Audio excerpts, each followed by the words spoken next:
But definitely Jagan గారు గెలిచినా గెలవకపోయినా ఆయన పార్టీ లీడింగ్లోకి వచ్చినా రాకపోయినా what is future of Jagan గారు అని చాలా మంది తెలుసుకోవాలనుకుంటూ ఉంటారు.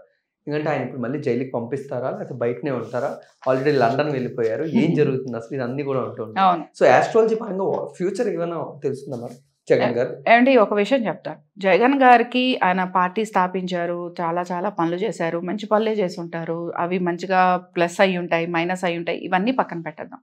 వారి జాతక విశ్లేషణ చేసినప్పుడు మాత్రం నాకు అనిపించింది ఏంటంటే ఒక రకంగా పార్టీ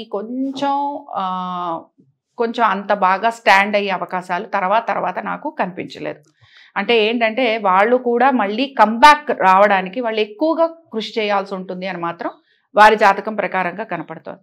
అలాగే వారి వైఎస్ఆర్సీపీ వాళ్ళ పార్టీ ఎప్పుడైతే ఫౌండేషన్ ఎప్పుడైతే జరిగిందో ఒక రకంగా చూడాలి అంటే అది చేసిన తర్వాత కూడా it was a constant struggle. ఏది కూడా ఈజీగా రాలేదు, అన్నీ కూడా ఒక రకంగా యుద్ధంలాగా ప్రతిదీ వారు పోరాడి తెచ్చుకోవడం అనేది కనపడుతుంది. సో జైలుకి వెళ్తారా అంటే వారికి ఛాన్సెస్ అయితే ఉన్నాయండి. అలాగే కొంత వారికి ఏంటంటే ప్రతిదీ కూడా చేసిన ప్రతి పని కూడా ఆపోజిట్గా జరిగేందుకు అవకాశాలు ఉన్నాయి. అందుకని కొంచెం వారు తర్వాత వారు జాగ్రత్తగా ఉంటారు కనుక సరిపోతుంది. బట్ ఏంటంటే కొంచెం వారి పార్టీ నిలబడటం కానీ పార్టీ కొంచెం నిలబడి స్ట్రాంగ్గా ఇంకొక 5 years తర్వాత కదా, సో మళ్ళీ నిలబడి రావడానికి మాత్రం వారికి కొంచెం టఫ్ టైమ్గా ఉంటుందని చెప్తున్నారు.